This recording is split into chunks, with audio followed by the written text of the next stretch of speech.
तो सब लोग अच्छे हैं, बढ़िया हैं, शानदार हैं, फर्स्ट क्लास हैं। चलिए, आप सभी का बहुत बहुत स्वागत है। पीयूष जी हैं और सुमित यादव जी हैं जी। अतुल कुमार जी हैं। ओके, सभी को मैं दिखाई दे रहा हूँ जी। Very good morning all of you, very good morning, very good morning. जय हिंद जी, जय हिंद। उपेंद्र जी हैं, कौशिंदर जी हैं और अंजलि हैं, उज्जवल कुमार जी हैं, कुंदन कुमार जी हैं, सचिन हैं, भूमिका हैं, विजय हैं, स्नेहा हैं, खुशी हैं, धर्मेंद्र जी हैं। मैंने आपको क्लास में बताया था तो बच्चों, ठीक है, मैं आपको बता दे रहा हूँ, ठीक है, फिर से बता दे रहा हूँ। ठीक है, मेरी एलटी ग्रेड एक परीक्षा होती है जो यूपी पीएससी के थ्रू कराई जाती है और वो लेक्चरर के लिए होती है। ठीक है, जो आपके इंटर कॉलेज में जो लेक्चरर्स होते हैं उनके लिए होती है। वहाँ पर मेरी 3 मैराथन है। मैंने ग्रुप पर भी, टेलीग्राम ग्रुप पर भी आप सभी को सूचित किया था, शायद आपने ध्यान नहीं दिया होगा, क्लास में भी मैंने बताया था आपको। तो वहाँ पर वो मेरी 3 मैराथन्स, और मैराथन्स की जो टाइमिंग है वो सुबह 10 बजे से है। ठीक है, उन मैराथन की टाइमिंग तो सुबह 10 बजे की मैराथन की वजह से आपकी ये जो क्लास होती है, ठीक है, फिर ये क्लास आपकी डिस्टर्ब हो जाती है। हालांकि मैं कोशिश करूंगा, ये कोशिश करूंगा कि जिन दिनों मेरी मैराथन्स हैं उन दिनों मैं आपको रिकॉर्डेड क्लास उपलब्ध करा दूं। वो आपको रिकॉर्डेड क्लास बिल्कुल लाइव की तरह देखने को मिलेगी, बिल्कुल जैसे लाइव क्लास होती है ना, सेम वैसे ही। अगर आप लोग चाहते हैं तो मैं वैसा कर दूंगा। लेकिन वैसे आपका सिलेबस बहुत अच्छा चल रहा है, बहुत शानदार चल रहा है, बहुत सही चल रहा है, किसी भी तरह का कोई इशू है नहीं, ठीक है, आपके सिलेबस में। तो इसलिए, ठीक है, लेकिन फिर भी अगर आप कहते हैं तो मैं ऐसा कर दूंगा, है ना। मैं रिकॉर्डेड क्लासेस को उपलब्ध करा दूंगा आप लोगों के लिए, वो बिल्कुल आप लोगों के लिए लाइव चलेगी। ठीक है, आपको ऐसा लगेगा जैसे कि आपका टीचर बिल्कुल लाइव ही चला रहा है, एक ऐसा, ठीक है, वी फंक्शन होता है। तो ये मैंने आपको बता दिया। तो इस वजह से जैसे 9 तारीख को, ठीक है, मेरी क्लास थी, नहीं, 9 तारीख को मेरी है क्लास है, ठीक है। तो 7 को थी, तो 7 को आपकी क्लास नहीं हो पाई थी। 7 को मेरी जो मैराथन थी वो हिस्ट्री की मैराथन थी। 9 को मेरी ज्योग्राफी की मैराथन है और उसके बाद मेरी पॉलिटिकल साइंस की मैराथन है। पॉलिटिकल साइंस की मैराथन मेरी 12 तारीख को है। ठीक है, क्लियर है जी। मैंने अब बता दिया आप सभी को। तो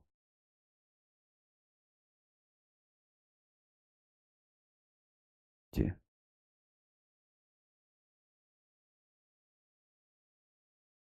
ठीक है, दीपक गंगवार। ओके, ठीक है,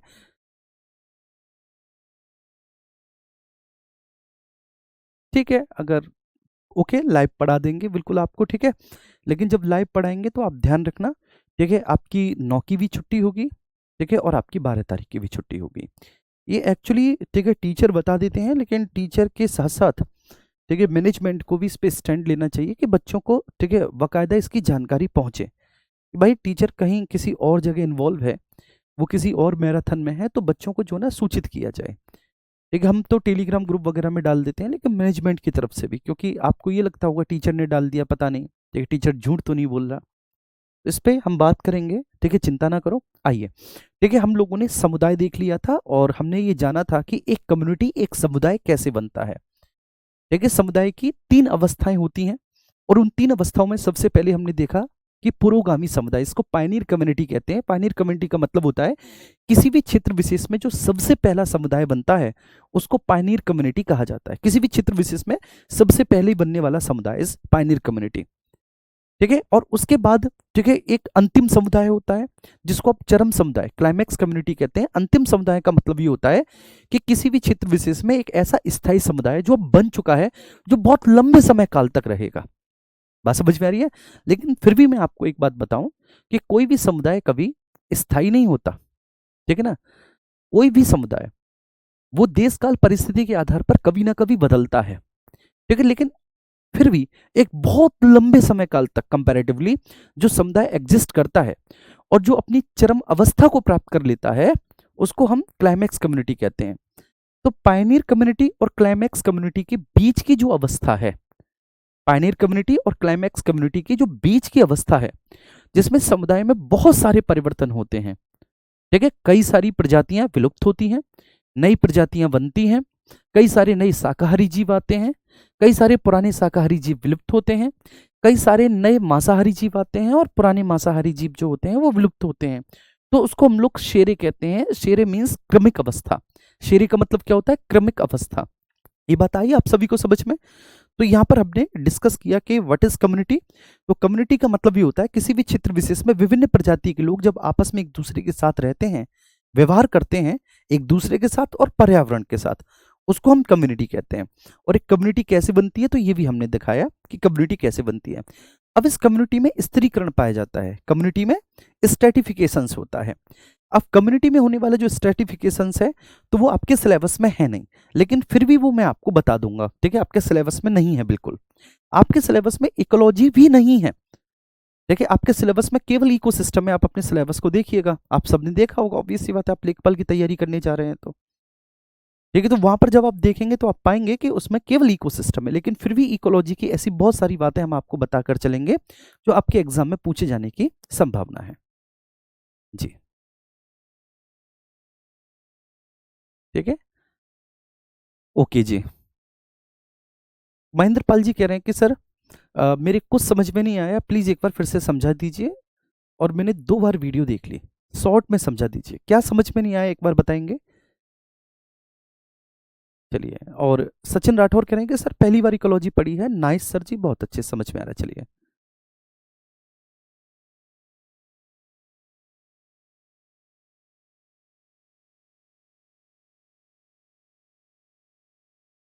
ठीक है। राशिका जी कह रही हैं कि सर आप ही दिखा दीजिएगा एक बार।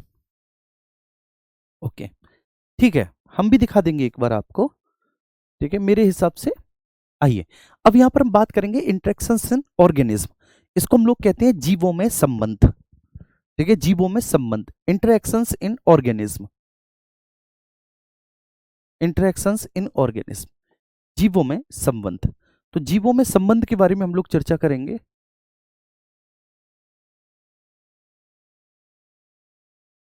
इंटरेक्शंस इन ऑर्गेनिज्म,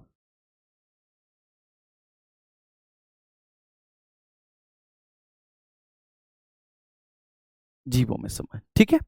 देखिए जीवों में 2 प्रकार का संबंध पाया जाता है। एक होता है अंतराजातीय संबंध, इसको बोलते हैं इंट्रा स्पेसिफिक इंटरेक्शंस।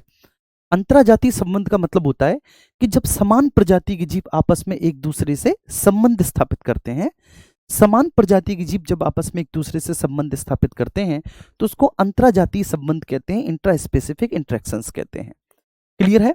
अब ये 2 प्रकार का होता है, जब समान प्रजाति के जीव एक दूसरे के कार्यों में सहयोग करें तो एक होता है cooperative, cooperative interactions, cooperative interactions, कि जब एक समान जाति के जीव एक दूसरे के कार्यों में सहयोग करते हैं।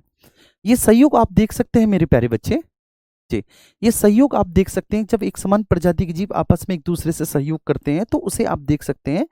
देखिए जब वो ग्रुप फॉर्मेशन करते हैं मैटिंग के लिए या ग्रुप फॉर्मेशन करते हैं ब्रीडिंग के लिए, तब आप उसको देख सकते हैं। मतलब आपने देखा होगा कि जब कभी भी संतति बनानी है, मतलब आगे आपको जनरेशन चलानी है, संतति बनानी है, अपनी ही प्रजाति के नए जीव बनाने हैं, तो एक मादा और एक नर दोनों आपस में एक दूसरे के साथ, ठीक है, ग्रुप फॉर्मेशन करते हैं ब्रीडिंग करने के लिए। क्लियर है?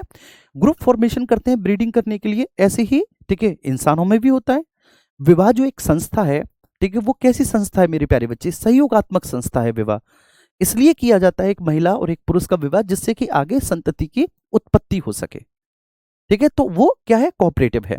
लेकिन इसके अलावा इतना ही नहीं, जैसे हमारी मम्मी ने हमें पाला पोसा बड़ा किया, तो जो हमारी उन्होंने देखभाल की है वो भी सहयोगात्मक संबंध है।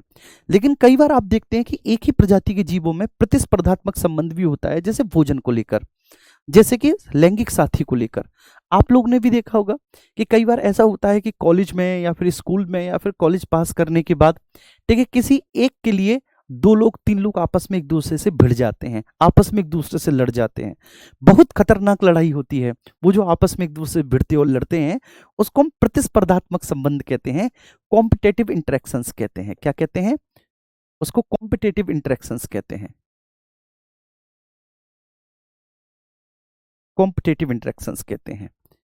एक ही प्रजाति के जीवों के बीच में जो कॉम्पिटेटिव इंटरेक्शंस होता है ना, वो बहुत खतरनाक होता है। कॉम्पिटेटिव इंटरेक्शंस जैसे आपने देखा होगा बरसात में, आप गौर करना, बरसात में जब आपने देखा होगा कि लाइट जल रही होती है और लाइट के आसपास बहुत सारे इंसेक्ट्स, कीड़े मकोड़े आ जाते हैं, छोटे छोटे जुगनू टाइप के ऐसे, और वहां पे फिर छिपकलियां आती हैं उनको खाने के लिए। छिपकलियां खाती रहती हैं, और कभी कभी ऐसा हो जाता है कि एक कीड़ा बचा हुआ है और दो छिपकलियां हैं, और दोनों का टारगेट सेम कीड़े को खाना है। तो ऐसी स्थिति में फिर क्या होता है, देखो उस कीड़े को खाने के लिए दोनों छिपकलियां इतनी बुरी तरह से लड़ती हैं कि कई बार लड़ते लड़ते वो नीचे गिर जाती हैं, और नीचे भी फर्श पे गिरने के बाद वो वहां पर भी नहीं रुकती, फर्श पे भी लड़ती रहती हैं। ऐसा आपने देखा होगा। तो उसको कॉम्पिटेटिव इंटरेक्शंस कहते हैं, ठीक है। तो एक ही प्रजाति के जीवों के बीच में जो संबंध होते हैं उनको हम अंतराजातीय संबंध, इंट्रा स्पेसिफिक इंटरेक्शंस कहते हैं। मैंने लिखा भी है समान प्रजाति के जीवों के मध्य में जो संबंध है। तो समान प्रजाति के जीवों के मध्य के संबंध इंट्रा स्पेसिफिक इंटरेक्शंस है, अंतराजातीय संबंध है। अब ये जो अंतराजातीय संबंध है ये दो प्रकार के हैं मेरे प्यारे बच्चे।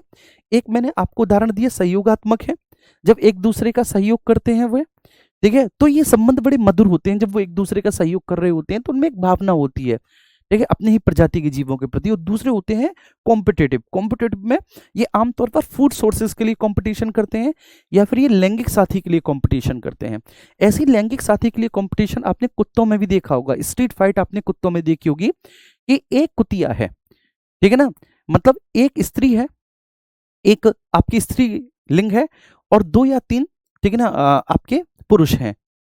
तो ऐसी स्थिति में लैंगिक साथी के लिए आपस में बहुत बुरी तरह से वो कुत्ते लड़ जाते हैं। फूड सोर्स के लिए भी आपने कुत्तों में देखा होगा कि आपने रोटी डाल दी, दो या तीन कुत्ते हैं, है ना, और रोटी एक ही है। तो ऐसी स्थिति में जो ताकतवर कुत्ता होगा वो रोटी को ले जाएगा। ऐसे ही वहां पर लैंगिक साथी को भी, ठीक है, वही कुत्ता ले जाएगा जो ताकतवर होगा। तो इससे हमें क्या शिक्षा मिलती है कि भाई ताकतवर होना बड़ा जरूरी होता है जब समान प्रजाति के जीवों में प्रतिस्पर्धात्मक संबंध पाए जाते हैं। क्लियर है, ये बात समझ में आ रही है? ये मैं आपको समझाने के लिए बता रहा हूं, ठीक है। यहाँ पर ये एग्जाम्पल, क्योंकि ऐसे एग्जाम्पल में दे रहा हूं जो आपने अपनी रियल लाइफ में देखे हैं।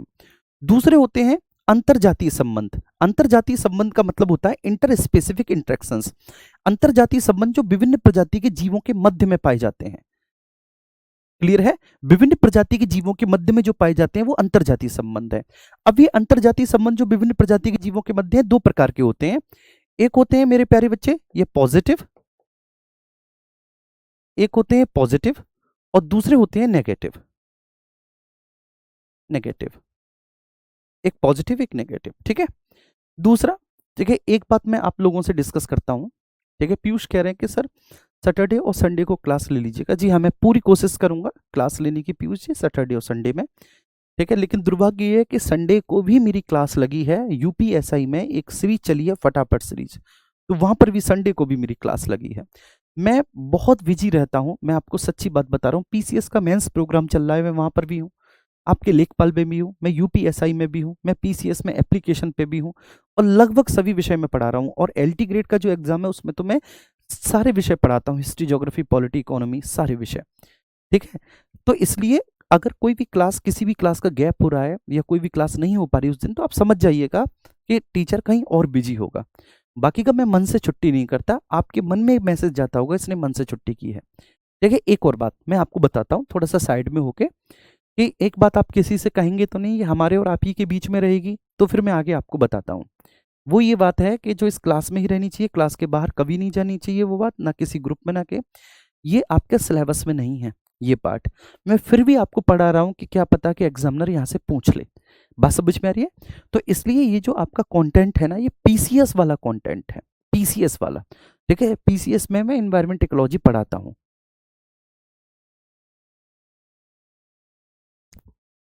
ठीक है। क्लियर है, ये बात समझ में आई? ठीक है। तो ये पीसीएस आरओ ये वो वाला कंटेंट है, पीसीएस आरओ का, ये पूरा एनसीईआरटी का है, ठीक है। तो इसलिए ये ध्यान रखना, ठीक है, यहां पर ध्यान देंगे। आइए, तो अब हमने देख लिया जीवों में संबंध। तो जीवों में संबंध बच्चे कितना है? जीवों में संबंध दो प्रकार का है। एक इंट्रा स्पेसिफिक इंटरेक्शंस, समान प्रजाति के जीवों के मध्य में, जो कि दो प्रकार का होता है, सहयोगात्मक और प्रतिस्पर्धात्मक। दूसरा होता है विभिन्न प्रजाति के जीवों के मध्य में, ठीक है। और विभिन्न प्रजाति के जीवों के मध्य में जो पाया जाएगा बेटा, वो धनात्मक और ऋणात्मक पाया जाएगा, ठीक है। और समान प्रजाति और विभिन्न प्रजाति क्या होती हैं, ये आप समझ गए। जैसे हम सब इस क्लास में एक ही प्रजाति के जीव हैं, होमोसेपियंस, हम सब। लेकिन अगर मेरे क्लास में इसमें कुत्ता आ जाए, बिल्ली आ जाए, खरगोश आ जाए, चूहा आ जाए, तो वो असमान प्रजाति का हो गया, लेकिन वो मेरी प्रजाति का नहीं है, ठीक है, वो मेरी प्रजाति का नहीं है। क्लियर है? ओके, तो एक बार सब लोग थम्स अप करें। ठीक है, ये बात सबको क्लियर है? एक बार थम्स अप करके मुझे बताएंगे कि हाँ सर ये क्लियर है।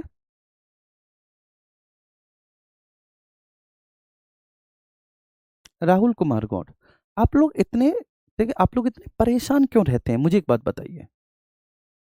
देखिए इतने परेशान क्यों, जिंदगी से हार गए हो क्या, तंग हो गए हो क्या? देखिए बहुत सारी असफलताएं मिली हैं क्या, जो ऐसी ऐसी बातें आप करते हो? देखिए दिल दुखाने वाली बातें आप लोग कर देते हो यार। ओके, क्लियर है, बहुत अच्छे। ठीक है, अब हम यहाँ पर आगे बढ़ेंगे। ठीक है, और जीवों में संबंध। अब यहां पर मैंने लिखा हुआ है कि एक ही जाति के जीवों के मध्य पाए जाने वाले संबंधों को हम लोग क्या कहते हैं, इंट्रा स्पेसिफिक इंटरेक्शंस। एक ही जाति के जीवों के मध्य में जो पाए जाने वाले संबंध हैं, एक ही जाति के जीवों के मध्य में पाए जाने वाले संबंध को हम इंट्रा स्पेसिफिक इंटरेक्शंस बोलते हैं। स्पेसिफिक इंटरेक्शंस बोलते हैं, इंटरेक्शंस बोलते हैं। ठीक है, अंतराजातीय संबंध जो एक ही प्रजाति के जीवों के बीच में पाए जाते हैं, उनको इंट्रा स्पेसिफिक इंटरेक्शंस बोलते हैं। अब ये जो होती है दो प्रकार के हैं, कोऑपरेटिव, कॉम्पिटिटिव। ठीक है, अब यहां पर आप देखेंगे, ठीक है, सबसे पहले मेरे प्यारे बच्चे कि कोऑपरेटिव और कॉम्पिटिटिव को हमें देखना है, लेकिन प्लस हमें यह भी समझना है कि भाई जो विभिन्न प्रजाति के जीवों के बीच में संबंध पाए जाते हैं, जो विभिन्न प्रजाति के जीवों के बीच में जो संबंध पाए जाते हैं, उनको हम लोग बोलते हैं अंतरजातीय संबंध। बहुत गौर से समझना है, विभिन्न प्रजाति के जीवों के बीच में। अब ये विभिन्न प्रजाति के जीवों के बीच में कैसे हैं, ये पॉजिटिव है। पॉजिटिव का मतलब होता है कि कोई नुकसान नहीं पहुंचा रहा किसी को, पॉजिटिव इंटरेक्शंस है, इंटरेक्शंस। कोई किसी को नुकसान नहीं पहुंचा रहा मेरे प्यारे बच्चे, पॉजिटिव इंटरेक्शंस। ठीक है, जैसे पॉजिटिव इंटरेक्शंस में आप क्रिटिकल लिंक स्पीसीज, जो मैंने बताया था ना, critical link species actually positive interactions ही बनाती हैं। जैसे कि आपने देखा था एक माइकोराइजा संबंध, जिसमें एक कवक और पौधे के बीच का संबंध था, ये माइकोराइजा संबंध था। ठीक है, अब इस संबंध में क्या था कि कवक पौधे की हेल्प कर रहा है, पौधा कवक की हेल्प कर रहा है, दोनों के संबंध आपस में एक दूसरे के लिए जरूरी हैं। ठीक है ना, कवक बेसिकली पौधे से फूड ले रहा है। ठीक है, कवक का काम है पौधे से फूड लेना, और कवक जो है पौधे को बदले में एक तो ग्राउंड वाटर दे रहा है, ठीक है, और पोषक तत्व दे रहा है। ठीक है, निकाल निकाल के पौधे की जड़ों में ग्राउंड वाटर, भूमिगत जल देता है, और प्लस पोषक तत्व जैसे फास्फोरस वगैरह देता है, तो पौधा भी, ठीक है, फिर अपनी जिम्मेदारी निभाता है पौधा भी। ऐसे ही आपने देखा होगा कि हस्बैंड और वाइफ का जो रिलेशन होता है, ठीक है, वो भी एक तरह का ऐसा ही रिलेशन है। वाइफ ने ये एग्रीमेंट किया है कि घर के सारे काम मैं करूंगी, बच्चों की परवरिश वगैरह आप टेंशन मत लो, बाहर के सारे काम, रिश्तेदारी चलाना, पैसा कमाना, वो आप करेंगे। तो इसलिए तो ये संस्थाएं बनती हैं। क्लियर है? और ऋणात्मक अन्योन्य क्रिया को हम लोग कहेंगे नेगेटिव इंटरेक्शंस। ठीक है, अब नेगेटिव में क्या है, नेगेटिव में देखो ध्यान रखना, नुकसान होगा, नेगेटिव में नुकसान होगा। देखिए एक का नुकसान जरूर हो रहा होगा नेगेटिव इंटरेक्शंस में। तो आप कहेंगे सर अगर नुकसान, आप कहेंगे सर अगर नुकसान हो रहा है तो स्वाभाविक सी बात है, देखिए फायदा भी हो रहा होगा किसी ना किसी का। जी हाँ, अगर किसी एक का नुकसान हो रहा है तो फायदा भी हो रहा होगा किसी एक का। लेकिन कई बार ऐसा होता है कि व्यक्ति का काम केवल नुकसान करना होता है, चाहे बेशक उसका फायदा ना हो, केवल नुकसान करना। जैसे आपने कुछ अपने ऐसे रिश्तेदार देखे होंगे जो खाम खा आके आपके पापा के, मम्मी के कान भर जाएंगे, कितने साल से आपका लड़का लड़की तैयारी कर रहा है, देखो अभी तक सिलेक्शन हुआ ही नहीं, उसे कुछ नहीं मिलने वाला, कुछ भी नहीं, लेकिन फिर भी ठीक है वो आपके पिताजी को डिमोटिवेट कर जाएंगे। अब आपके पिताजी कहेंगे कि भाई तू लाइब्रेरी जाता रहता है, ठीक है, अभी तक तेरा कोई एग्जाम निकला है, नहीं निकला। अब उनको, पिताजी को तो पता नहीं, उनके कान भर दिए। ठीक है, अब देखो आपका नुकसान हो गया कि पिताजी ने आपको घर बैठा लिया और कह दिया कि जा खेती बाड़ी का काम कर, पशुओं का काम कर। आपका तो नुकसान हो गया ना लाइब्रेरी से घर पर बैठने में, लेकिन उसका कोई फायदा नहीं हुआ, उसकी जिंदगी जैसी चल रही है वैसी ही चलती रहेगी। ठीक है, उसका कोई फायदा नहीं हुआ। तो ये नेगेटिव इंटरेक्शंस होता है, नेगेटिव इंटरेक्शंस होता है। ठीक है, चलिए, नेगेटिव इंटरेक्शंस होता है। क्या मेरे प्यारे बच्चे, मेरी ये बात सभी को समझ में आ रही है? तो ये अंतरजातीय संबंध विभिन्न प्रजाति के जीवों के बीच में दो प्रकार का है, पॉजिटिव, नेगेटिव। एक ही जाति के जीवों के बीच में संबंध दो प्रकार का है, कोऑपरेटिव और कॉम्पिटिटिव। क्लियर है? आइए आगे बढ़ते हैं। अब हम यहां पर देखेंगे सबसे पहले कोऑपरेटिव इंटरेक्शंस, जो सहयोगात्मक संबंध है। सहयोगात्मक संबंध मतलब एक ही जाति के जीवों के बीच में, ठीक है, कोऑपरेटिव। अब हम एक ही जाति के जीवों के बीच के संबंधों पर आ गए हैं। एक ही जाति के जीवों के बीच के संबंधों पर आ गए तो उसमें सबसे पहले हम बात करेंगे कोऑपरेटिव। कोऑपरेटिव में ये बात आपको समझनी है कि पेरेंटल केयर कैसा है? कोऑपरेटिव इंटरेक्शंस है, सहयोगात्मक संबंध है पेरेंटल केयर। देखिए, जब अभिभावक बच्चों की देखभाल करते हैं तो अभिभावक बच्चों की देखभाल जो कर रहे हैं तो एक ही प्रजाति के जीवों के बीच में सहयोगात्मक संबंध बन रहे हैं। अभिभावक बच्चों की देखभाल करते हैं और इससे क्या होता है, इसका एडवांटेज होता है ट्रांसफर ऑफ नॉलेज। ठीक है ना? जब आपके अभिभावक ने आपकी परवरिश जैसी की तो वैसे ही आप भी अपने बच्चों की परवरिश करेंगे। तो इसलिए अक्सर आपने देखा होगा, एक बात गौर करना, जिन घरों में माताएं ठीक है खाना बहुत अच्छा बनाती हैं तो उनके घर की जो बच्चियां होती हैं, जो बेटियां होती हैं, वो भी बहुत शानदार खाना बनाती हैं। ये क्या है? ये ट्रांसफर ऑफ नॉलेज है। ठीक है, जैसे मान के चलिए कि किसी घर में माता छोटी रोटी बनाती है तो बेटी भी छोटी रोटी बनाएगी क्योंकि उसने अपनी मां से सीखा है रोटी बनाना। किसी भी घर में अगर माता जी पिताजी को डांट देती हैं, चिल्ला देती हैं, स्वाभाविक सी बात है वही व्यवहार बेटी भी देख रही है तो बेटी भी अपने पति को आगे चिल्ला देगी, डांट देगी। ठीक वैसे ही जिस घर में, ठीक है, जिस घर में मेरे प्यारे बच्चे बेटा देख रहा है अपने पिताजी को कि मेरे पिताजी मेहनत कर रहे हैं, ठीक है, दिन रात लगे हुए हैं हमारी परवरिश के लिए, तो वो बेटा ठीक है ऐसी परवरिश अपने बच्चों की करेगा। लेकिन जब एक बेटा देखता है कि मेरे पिताजी को मेरे घर से कोई मतलब ही नहीं है, ठीक है, रात में पौआ पी के आ जाते हैं और फिर मम्मी से गाली गलौज करना, हमसे गाली गलौज करना, तो स्वाभाविक सी बात है ठीक है उसके ऊपर इस बात का कहीं ना कहीं इंपैक्ट पड़ेगा। इसलिए एक रिसर्च भी हुआ है मेरे प्यारे बच्चे, ठीक है, अमेरिका में एक शोध हुआ था कि जिन बच्चों के पिताजी अल्कोहल का कंजप्शन करते हैं, 99% बच्चे अपनी युवावस्था में वो भी अल्कोहल कंजप्ट करने लगते हैं। लेकिन जिन बच्चों के पिताजी धूम्रपान का कंजप्शन करते हैं, सिगरेट या बीड़ी पीते हैं, ठीक है, उन घरों के बच्चे भी 99%। देखिए, जरूरी नहीं है कि सब करें, मैं ये नहीं कह रहा 1% अब आदमी है, लेकिन इसके अधिकतर चांसेस रहते हैं। क्यों? क्योंकि उनको घर से अपने ठीक है ऐसा संस्कार मिले हैं या घर में उन्होंने देखा है, तो उनको लगता है कि बीड़ी या पीने सिगरेट पीना गलत बात नहीं है, मेरे पिताजी पी रहे हैं, या शराब पीना गलत बात नहीं है, मेरे पिताजी भी पी रहे हैं। ठीक है, क्लियर है? ये बात समझ में आ रही है? नहीं बेटा, केवल यही एक टॉपिक पीडीएफ से है, ये इसलिए क्योंकि ये आपके सिलेबस में डायरेक्टली नहीं है, इसलिए है मेरे प्यारे बच्चे हैं जी। ठीक है, क्लियर है? ये एक एग्जाम्पल मैंने दिया जो आप अपने अर्ली जीवन में इसको देख सकते हैं। तो पेरेंटल केयर मतलब अभिभावक देखभाल। तो अभिभावक देखभाल जब करते हैं तो जैसे अभिभावक उस देखभाल में, माफ कीजिएगा, जब अभिभावक देखभाल करते हैं तो अभिभावक उस देखभाल में केयर ऑफ एक्स, ठीक है, केयर ऑफ एक्स, जैसे अंडों की देखभाल, केयर ऑफ एक्स, ये पक्षियों में होता है। तो पक्षियों में क्या होता है कि माता ठीक है अंडे की देखभाल करती है तब तक जब तक कि उससे चूजा बाहर नहीं आ जाता, तब तक उसकी देखभाल करती है, ये पेरेंटल केयर है। ऐसे ही आपने पक्षियों में चिड़िया का देखा होगा, चिड़िया घोंसला बनाती है, नेस्ट बिल्डिंग, ठीक है, तो ये क्या होता है, नेस्ट का बिल्डिंग मतलब घोंसला बनाना, ये पेरेंटल केयर है। इसका एडवांटेज क्या होता है कि एक तो छोटे जीवों की सुरक्षा होती है, ठीक है, छोटे जीवों की सुरक्षा होती है, दूसरा ठीक है छोटे जीवों को ज्ञान का स्थानांतरण होता है, ट्रांसफर ऑफ नॉलेज होता है। इंग्लिश मीडियम वाले इसको ट्रांसफर ऑफ नॉलेज लिख लेंगे मेरे प्यारे बच्चे, इसमें कोई कठिन बात नहीं है, यहाँ तक ट्रांसफर ऑफ नॉलेज होता है। ठीक है, मैंने बताया ना कि जैसे माँ है वैसे ही बच्ची सीखती है, तो ये आपने आजमाया होगा ये बात। ये कहते हैं ना इसके हाथ में ही स्वाद है, कई बार बोल देते हैं इनके हाथ में ही स्वाद है, तो फिर पता चलता है कि इनकी माता जी के भी हाथ में बहुत ज्यादा स्वाद था। क्लियर है? इनकी माता जी के हाथ में भी बहुत ज्यादा स्वाद था, तो वो यहां से वो संकल्पना आती है, यहां से वो चीज आती है। उसके बाद जीवन संभावना में वृद्धि भी होती है। ऑब्वियस सी बात है, जीवन संभावना में वृद्धि भी हो जाती है जब आप सहयोग करेंगे पेरेंटल केयर में, तो छोटे बच्चों की जीवन संभावना में वृद्धि हो जाती है। इसलिए जो माँ बाप अपने बच्चों को बड़े ठीक है अच्छे से पालते हैं, ठीक है, बच्चे की प्रोटीन, कार्बोहाइड्रेट, फैट, ये सब उसको मिनरल्स मिले, तो ऐसे बच्चे की जीवन संभावना में वृद्धि हो जाती है। ठीक है ना, जीवन संभावना में वृद्धि हो जाती है। ये बात समझ में आ रही है? ये बात क्लियर है? बहुत अच्छे, तो वो कोऑपरेटिव हो गया। ठीक है, दूसरा, ठीक है ना, अब हम बात करेंगे ये सहयोगात्मक संबंध। तो दूसरा एक सहयोगात्मक संबंध का एग्जांपल होता है एग्रीगेशन, समूहन। ठीक है, हम लोग भी समूह बनाते हैं मेरे प्यारे बच्चे, मानवों में भी होता है और हर एक जीव में समूह बनते हैं, एग्रीगेशन होता है, प्रत्येक जीव में एग्रीगेशन होता है। एग्रीगेशन का मतलब होता है समूह, किसी भी विशेष कार्य को करने के लिए ठीक है हम लोग इकट्ठा हो जाते हैं। ये समूह दो प्रकार का होता है, कई बार ये स्थायी भी होता है और कई बार ये अस्थायी भी होता है। स्थायी होता है मतलब एक बार समूह में आने के बाद हम हमेशा समूह में रहेंगे, एक बार हम समूह में आके उसके बाद हम हमेशा समूह में रहेंगे, तो ये स्थायी भी होता है। जो आपका समूहन होता है। कई बार अस्थाई भी होता है कि काम निकला और भैया सब ठीक है फिर अलग अलग हो जाएंगे। एग्रीगेशन, किसी विशेष कार्य को करने के लिए समूह बनाना, ठीक है, इसको एग्रीगेशन कहते हैं। अब आप अपने जीवन में कितने सारा एग्रीगेशन देखते होंगे।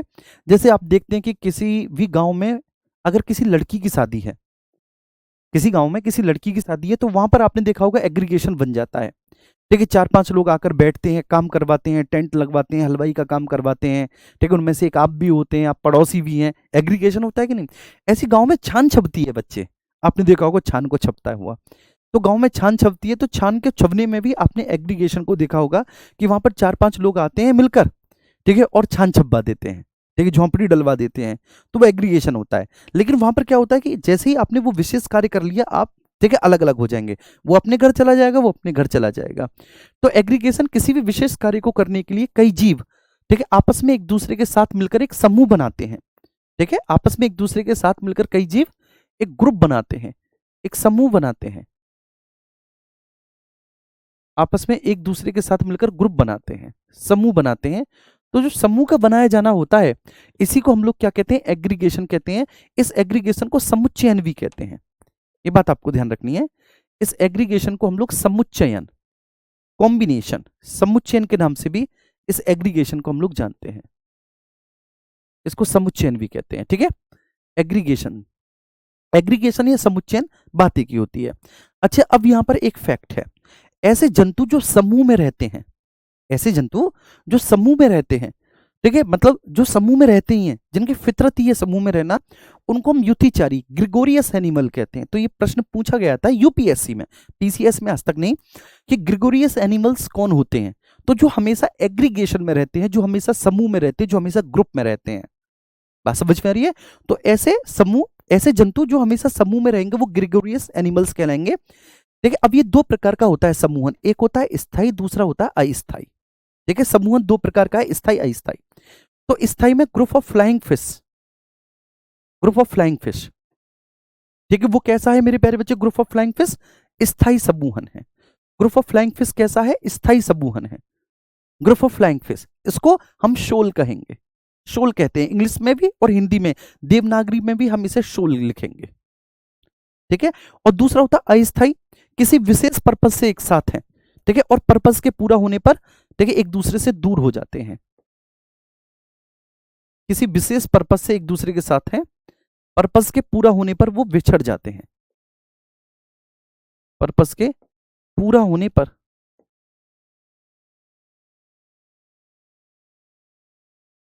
पूरा होने पर अलगाव,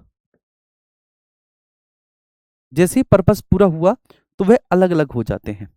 देखिए, आपके जीवन में ऐसे बहुत सारे लोग आए होंगे, आपने देखा होगा कि वह पर्पस पूरा होने तक तो आप दूसरे के साथ थे, ठीक है, पर्पस के पूरा होने पर साथ थे, लेकिन जैसे ही पर्पस पूरा हुआ तो वो अलग हो जाते हैं। तो पर्पस के पूरा होने पर अलगाव हो जाता है, पर्पस के पूरा होने पर वे अलग हो जाते हैं।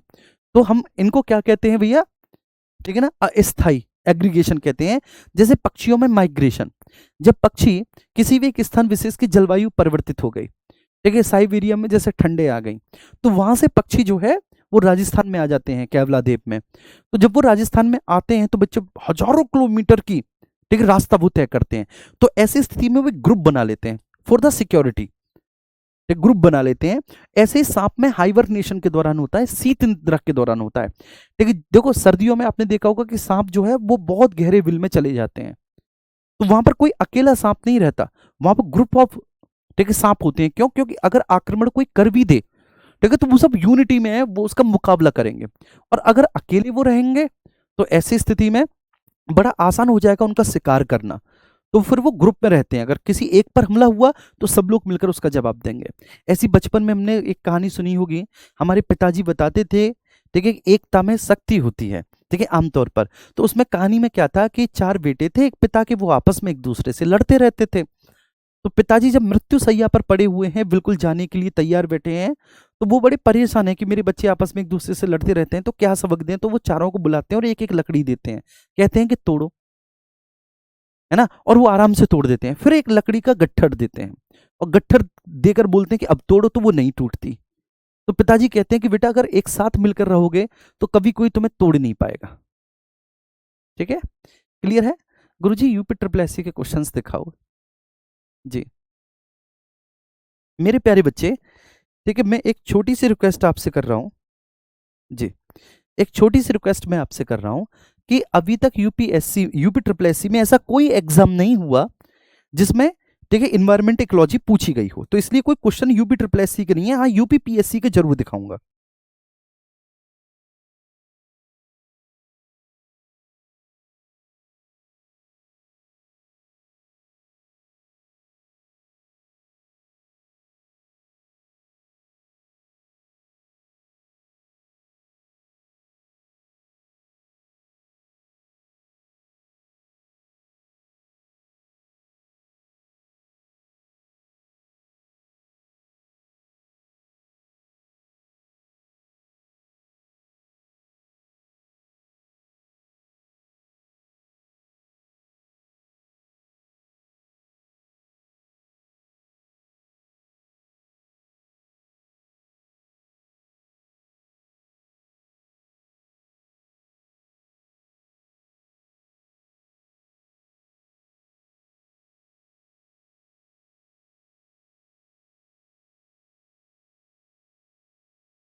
चलिए ठीक है, क्लियर है। तो स्थायी ग्रुप ऑफ फ्लाइंग फिश और अस्थायी जो विशेष पर्पज से एक दूसरे के साथ आते हैं। देखिए एक बार प्लीज आप लोग थम्स अप करेंगे और बताएंगे एक बात समझ में आ रही है अभय मिश्रा सभी को? हाँ, यूपीपीएससी के क्वेश्चंस देखिए, हाँ यूपीपीएससी के मैं आपको जरूर लेकर आऊंगा, ठीक है जी, जरूर लेकर आऊंगा यूपीपीएससी के क्वेश्चंस। चलिए तो एक बार प्लीज, ठीक है, सब लोग मुस्कुरा के थम्स अप कर दीजिएगा जी, ठीक है, एक लोग सब लोग मुस्कुराकर थम्स अप कर दीजिएगा जी। मेरे प्यारे बच्चे, आपको मेरी आवाज आ रही होगी, ठीक है, अभी ब्लैकआउट हो गया होगा थोड़ा सा जी, ब्लैकआउट हो गया होगा, लेकिन आपको मेरी आवाज आ रही होगी, ठीक है। तो सब लोग मुझे सुन पा रहे हैं? जब तक आप लोग थम्स अप करें अच्छे से, बढ़िया तरीके से, शानदार तरीके से, और बताएं कि ये बात सबको समझ में आई, बहुत अच्छे से समझ में आई, किसी को किसी भी तरह का कोई इश्यू तो नहीं जी।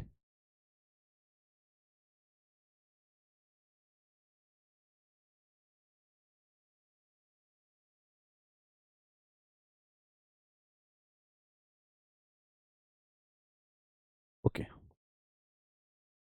ठीक है, ठीक है, ओके।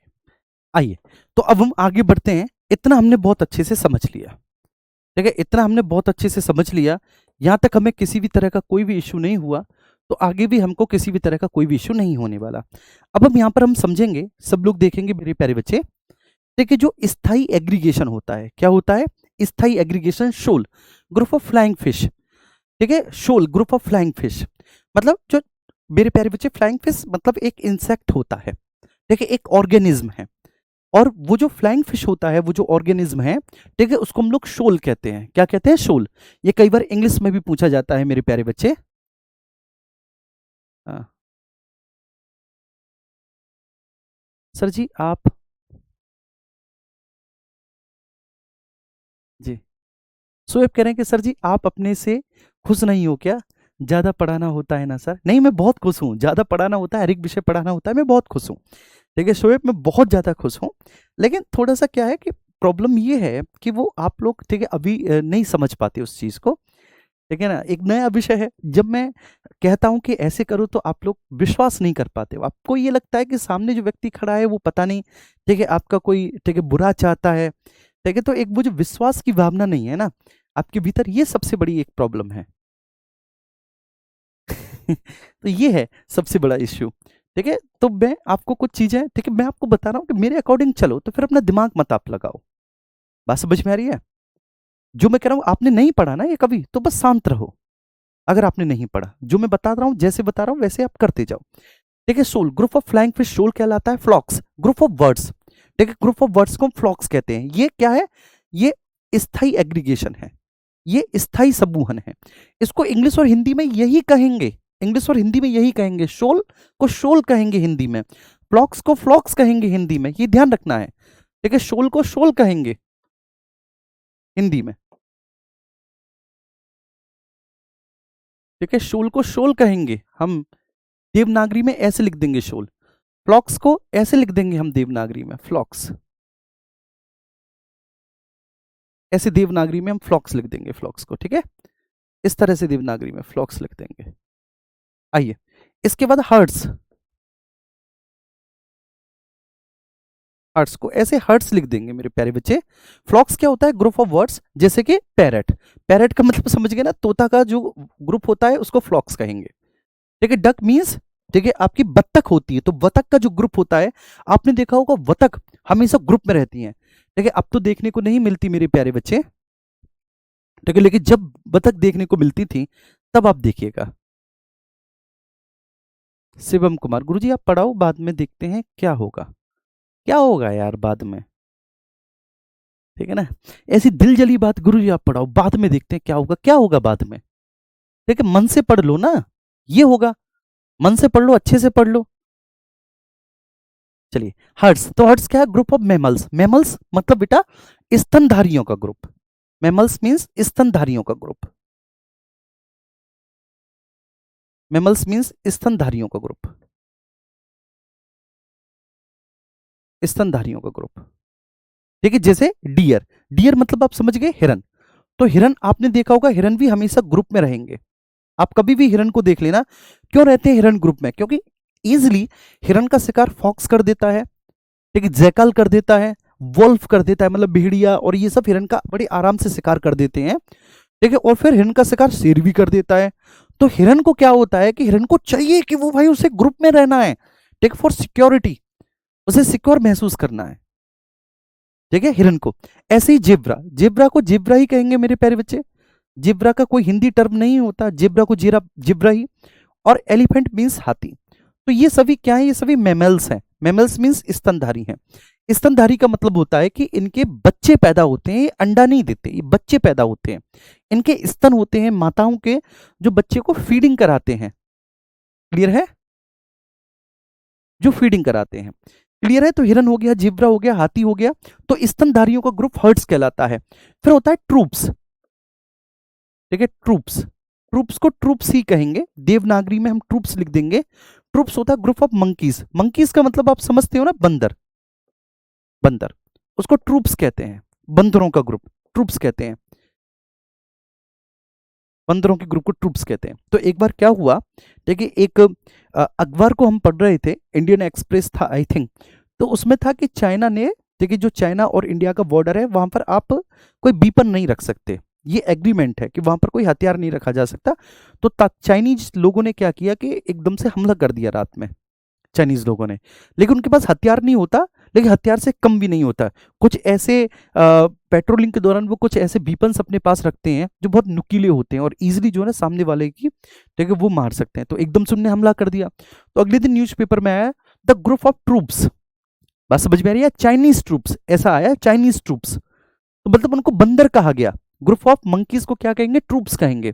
तो चाइनीज ट्रूप मतलब चाइनीज बंदर, ठीक है। और चाइनीज बंदरों ने धोखे से, क्योंकि बंदर हमेशा धोखे से झपटता है, ठीक है, ट्रूप्स। तो वो आया न्यूज़पेपर में। अब चूंकि हम पढ़े हुए थे ग्रुप ऑफ मंकीज ट्रूप्स कहा जाता है, क्लियर है? तो चाइनीज बंदरों ने धोखे से क्या कर दिया? हमला कर दिया भारतीय सैनिकों पे। तो ग्रुप ऑफ ट्रूप्स मतलब ग्रुप ऑफ मंकीज ट्रूप्स कहेंगे, ग्रुप ऑफ मंकीज को ट्रूप्स कहेंगे। ग्रुप ऑफ मैमल्स, स्तनधारियों का जो ग्रुप है उसको हर्ट्स कहेंगे। ग्रुप ऑफ बर्ड्स उसको फ्लॉक्स कहेंगे। शोल ग्रुप ऑफ फ्लाइंग फिश, ठीक है, शोल कहेंगे। आइए अब आगे हम समझते हैं, देखिए। और आगे समझने के क्रम में मेरे प्यारे बच्चे एक बात हम ध्यान रखते हैं यहाँ पर, निस्वार्थता। देखिए ये बहुत जरूरी है, निस्वार्थता। आप इसको समझना कि निस्वार्थता कितनी जरूरी होती है, इसको मैं आपको समझाता हूं। ये निस्वार्थता बच्चे हर एक में नहीं पाई जाती, ये कुछ ही जीव ऐसे हैं जिनमें ये अल्ट्रिज्म पाई जाती है। निस्वार्थ, निस्वार्थ का मतलब होता है एक ही प्रजाति के जीव जब अपनी ही प्रजाति के अन्य जीवों के प्रति बलिदान की भावना रखते हैं, इसको निस्वार्थता कहते हैं। एक ही प्रजाति के जीव जब अपनी प्रजाति के अन्य जीवों के प्रति सैक्रिफाइस की भावना रखते हैं, बलिदान की भावना रखते हैं, तो इसको हम लोग निस्वार्थता कहते हैं। जैसे लेमिंग्स में ये होता है,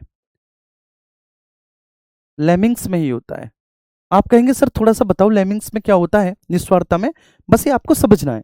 निस्वार्थता ये एक ही जाति के जीवों के मध्य में होगा, ठीक है। निस्वार्थता इसमें ही होता क्या है कि बूढ़े लेमिंग्स जो हैं वो आत्महत्या कर लेते हैं जब उनको लगता है कि फूड सोर्स कम है, ठीक है। और उसके कंपैरिजन में फूड सोर्स की तुलना में जो नए नए बच्चे हैं उनकी वृद्धि रेट, उनकी ग्रोथ रेट ज्यादा है।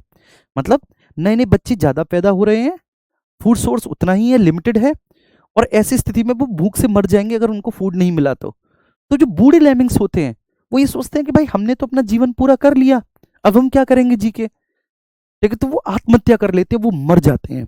तो इसको हम लोग क्या कहते हैं, इस भावना को अल्ट्रिज्म की भावना कहते हैं, निस्वार्थता की भावना कहते हैं इसको।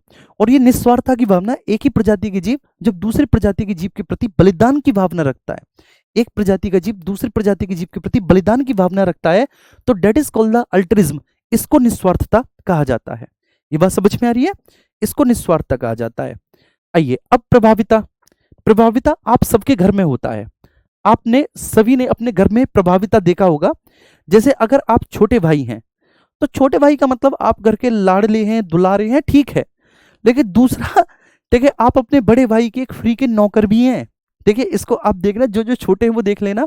मेरा भी एक छोटा भाई है, मैं बड़ा हूं, तो जो छोटा भाई है मैं सारे काम उसी से, ठीक है। अजय नाम है, मैंने कहा अजय यार पानी पिला देना भाई, अजय यार ये काम कर देना। अगर अजय नहीं होता तो वहां पर वो काम मैं ही करता, लेकिन अब चूंकि वहां पर वो है तो फिर मैं नहीं करने वाला।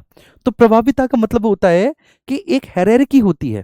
देखिए हायरार्की का मतलब आप समझते हो, एक ऊर्ध्वाधर संरचना होती है।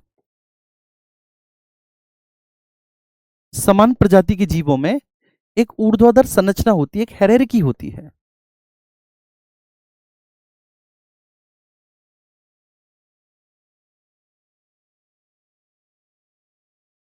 समान प्रजाति के जीवों में ऊर्ध्वाधर संरचना, उसमें क्या होता है, उस ऊर्ध्वाधर संरचना में बड़े जीव ऊपर होते हैं मेरे प्यारे बच्चे,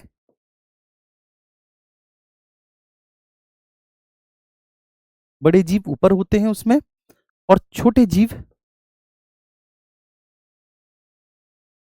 नीचे होते हैं। ये होता है बड़े जीव। तो बेटा बड़े जीवों का छोटे जीवों के प्रति जो व्यवहार होता है प्रभाव का, बड़े जीव छोटे जीवों पर अपना प्रभाव रखते हैं, ठीक है, अपना प्रभाव रखते हैं, उनसे काम करवाते हैं और उनसे काम अपने हित में करवाते हैं। तो बड़े जीवों का छोटे जीवों के प्रति जो प्रभाव है, ठीक है, समझना, बड़े जीवों का छोटे जीवों के प्रति जो प्रभाव है उसको हम लोग क्या कहेंगे, उसको हम लोग प्रभाविता कहते हैं मेरे प्यारे बच्चे। बड़े जीवों का छोटे जीवों के प्रति जो प्रभाव है डेट इज कॉल्ड द प्रभाविता। तो एक ऊर्ध्वाधर संरचना में, एक हायरार्की में ये प्रभाविता आपको देखने को मिलेगी। जैसे ट्रूप्स में तो जो बड़े मंकीज हैं वो छोटे मंकीज पे ऑर्डर चलाते हैं। आप देख लेना, कभी आप मंकियों के झुंड को देखना, आप महसूस देखो, आप इस बात को गौर से महसूस करना, ठीक है। अब कभी मंकियों के ग्रुप को देखना, तो जो मोटा सा बंदर होगा ना, बड़ा सा बंदर, वो अपनी दादागिरी अलग ही लेवल पर चला रहा होगा मेरे भाई, देखो उसकी अलग ही दादागिरी चल रही होगी। कभी इसको डांट रहा होगा, कभी इसको डांट रहा होगा, कभी इसको धमका रहा होगा, और बाकी के अन्य चुपचाप बैठे होंगे। तो ट्रूप्स में भी होता है, फ्लॉक्स में भी होता है, हर्ट्स में भी होता है, ये सब में होता है मेरे प्यारे बच्चे, ये सब में होता है, ठीक है, सब में। तो बड़े जीवों का छोटे जीवों के प्रति जो व्यवहार होता है, और वो व्यवहार कैसा व्यवहार होता है, एक प्रभाव का व्यवहार होता है।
ठीक है, ठीक है, क्लियर है, ये बात समझ में आ गया। तो बड़े जीवों का छोटे जीवों के प्रति जो प्रभाव होता है डेट इज कॉल्ड द प्रभाविता, उसको हम प्रभाविता कहते हैं। अब हम आगे चलते हैं, ठीक है। कम्युनिकेशन, संचार। एक ही जाति के जीव, ठीक है, जब दूसरी जाति के जीव को सूचना भेजते हैं, देखिए, एक ही जाति के जीव जब दूसरी जाति के जीवों के मध्य सूचना देते हैं, सूचना भेजते हैं, तो इसको हम लोग क्या कहते हैं? इसको हम लोग संचार कहते हैं। इसको हम लोग संचार कहते हैं बेटा। एक ही प्रजाति के जीव जब दूसरी प्रजाति के जीवों को, ठीक है, सूचना का स्थानांतरण करते हैं, तो सूचना के उस स्थानांतरण को हम लोग संचार के नाम से जानते हैं। जैसे आप लोग भी कई बार सूचना देते हैं। देखिए, ऐसा होता है, आप लोग ग्रुप में हैं, ठीक है, 4-5 दोस्त खड़े हैं, और आपने सूचना देनी है दूसरे दोस्त को, तो आप कौन ही मार देते हो, या फिर ऐसे कर देते हो, देखिए, या फिर कुछ इशारा करते हो, वो लोग करते हो कि नहीं? और बाकी का तो कम्युनिकेशन के साधन फोन, व्हाट्सएप वगैरह ही तो सब है, इसके माध्यम से तो हो ही रहा है। जी। आनंद सोनी जी कह रहे हैं जिंदगी में बड़ा भाई होना चाहिए, भाइयों के जीवन में बहुत जरूरी है, जैसे कि मैं अपने घर में छोटा हूँ, मेरे लिए मेरे बड़े भाई बहुत मायने रखते हैं। बिल्कुल सही बात है, मायने रखते हैं, लेकिन यहाँ पर मैं आपको प्रभाविता समझा रहा हूँ। उनके लिए भी बेटा, उन जीवों के लिए भी बड़ा होना मायने रखता है, बड़े जीव होना उनके लिए भी मायने रखेगा। बड़े बंदर नहीं होंगे तो छोटे बंदरों को वह नॉलेज कैसे देंगे, उनका केयर कैसे करेंगे? तो केयर ऑफ एक्स में, ठीक है ना, जरूरी होता है छोटा होना और बड़ा होना, ये जरूरी है। बड़े केयर ऑफ एक्स करते हैं, ठीक, ट्रांसफर ऑफ नॉलेज करते हैं, उनको सिक्योरिटी देते हैं। लेकिन मैं आपको यहाँ पे प्रभाविता समझा रहा हूँ कि प्रभाविता क्या होता है।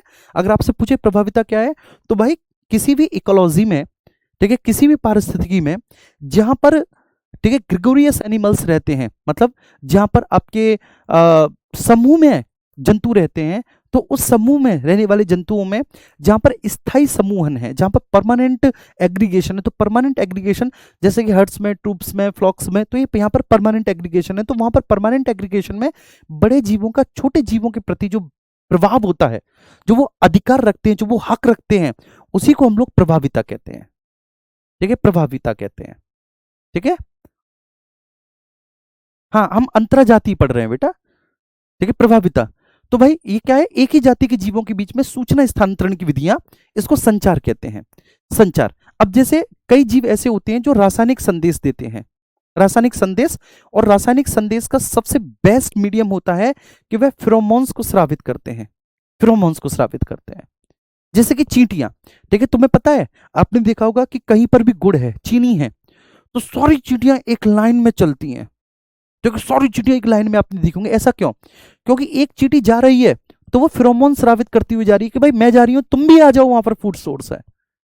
ठीक है, अब वो इसलिए नहीं, देखो ध्यान रखना, वो ये चाहती है कि कोई भी ना आए, मैं ही खाऊं पूरा गुड़, मैं ही खाऊं पूरा चीनी, लेकिन उसको अपनी जान का भी डर है। ठीक है, कि कहीं वहां पे पता चले कि ट्रैप मिले, ठीक है, किसी ने चीनी के बहाने बुला दिया और कोई मुझे मार दिया, तो मैं अपनी पूरी तादाद लेकर जाऊं, मैं अपनी पूरी तादाद लेकर जाऊं मेरे प्यारे बच्चे इंद्रेश। ठीक है, समझ में आ रही है?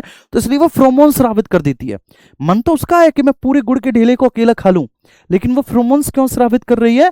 जिससे कि वो आगे अपनी पूरी तादाद को लेकर जाए, कि भैया अगर कोई आगे खतरा हो तो कोई बात नहीं, भोजन को तो बांट लेंगे, लेकिन जीवन भी तो जरूरी है। अरे जीवन रहेगा तो आगे फिर भोजन मिल जाएगा। अब आगे कोई ट्रैप में फंसा के मार ही दे, तो इससे अच्छा है भैया फ्रोमोन स्रावित कर दे। तो ऐसे ही आपने देखा होगा, ठीक है, चींटियां लाइन से जाती हैं, ठीक है, क्यों? क्योंकि वो फ्रोमोन स्रावित कर देती हैं। कई बार फ्रोमोन स्रावित होता है लैंगिक आकर्षण के लिए भी। ठीक है, एक माता जो चाहती है, ठीक है, मैटिंग करना, मैटिंग का मतलब होता है लैंगिक संबंध स्थापित करना, ठीक है, और वो अपने पॉवर्टी पीरियड में है, एक मादा, तो वो फेरोमोन स्रावित कर देगी। तो जो भी नर वहां से गुजरेगा, ठीक है, वो उसके आकर्षण से उसके साथ मैटिंग करेगा। तो फेरोमोन स्रावित करना, संदेश वाहक के लिए भी फेरोमोन स्रावित किए जाते हैं। प्रश्न पूछा है कि फेरोमोन्स कब कब स्रावित किए जाते हैं, फेरोमोन्स, ठीक है, क्यों सेक्रेट किए जाते हैं? ठीक है, तो pheromones is a medium of रासायनिक संदेश। फेरोमोन्स के माध्यम से हम रासायनिक संदेश देते हैं, फेरोमोन्स के माध्यम से हम रासायनिक संदेश देते हैं, लेकिन इसका यूज क्या है फेरोमोन्स का? ठीक है, मैटिंग के लिए, लैंगिक आकर्षण के लिए, मैटिंग बिहेवियर के लिए,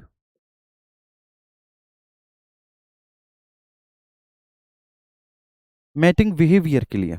दूसरा संदेश वाहक के लिए, संदेश वाहक का मतलब है इंफॉर्मेशन के लिए, सूचना के स्थानांतरण के लिए, इंफॉर्मेशन या फिर मैसेजिंग के लिए, मैसेजिंग के लिए।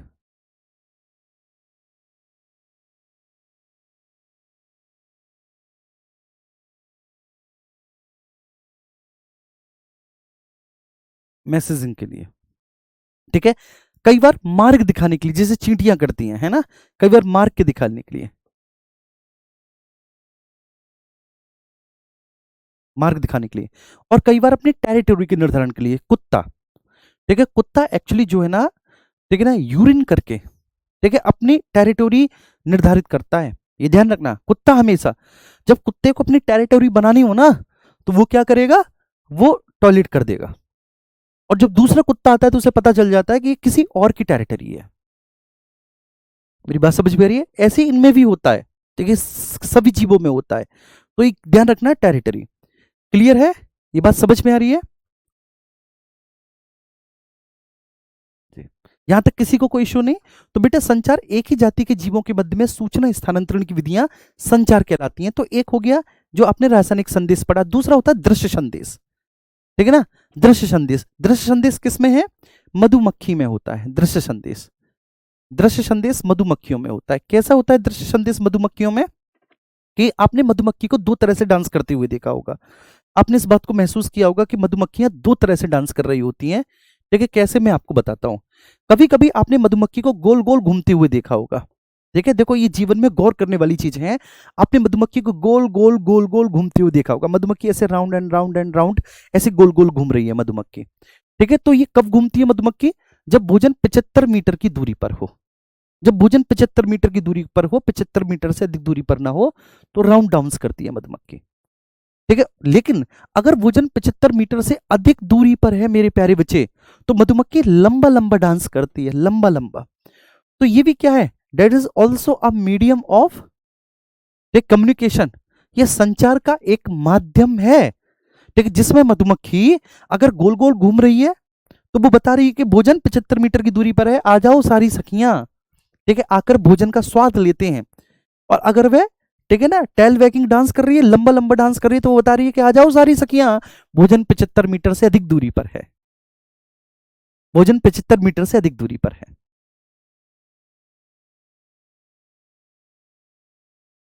ठीक है, क्लियर है?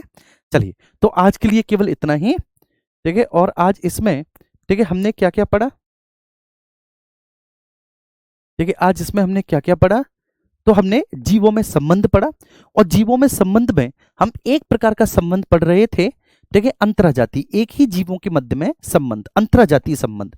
अंतराजातीय संबंध दो प्रकार के होते हैं, जहां पर देखिए एक दूसरे का सहयोग होता है, सहयोगात्मक, और दूसरा प्रतिस्पर्धात्मक।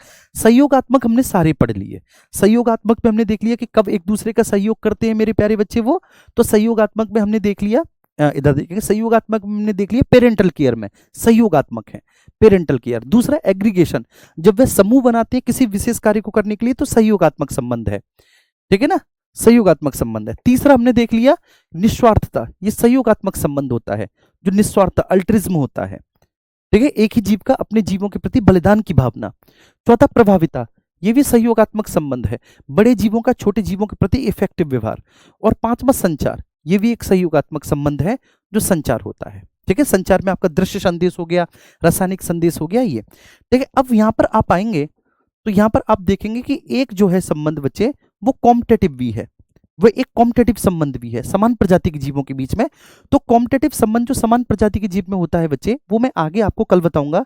वह फूड के लिए होता है, फूड के लिए होता है, और दूसरा वह मैटिंग के लिए होता है, मैटिंग।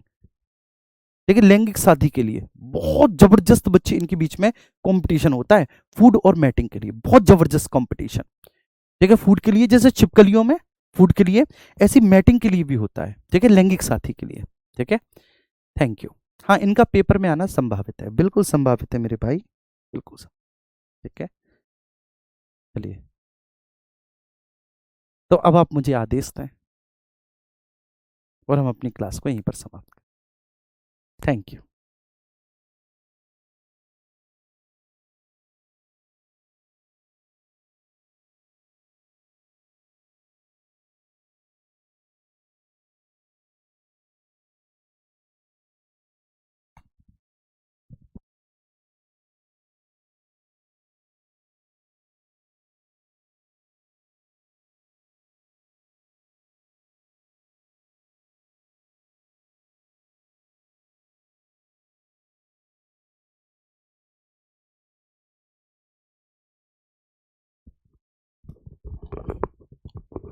भैया आपने सुना नहीं, ठीक है ना, आपने सुना नहीं, ठीक है ना, केवल यही टॉपिक आपका ऐसा पीडीएफ के फॉर्म में है, आगे सब लिख लिख के पढ़ा जाएगा, केवल यही टॉपिक पीडीएफ के फॉर्म में पढ़ाया है। क्योंकि इस टॉपिक को अगर मैं वैसे ही पढ़ाता तो फिर आप कहते नोट्स बनाने में दिक्कत आती है, तो आपको नोट्स बनाने में दिक्कत ना हो इस वजह से ऐसा, ठीक है भैया, ओके।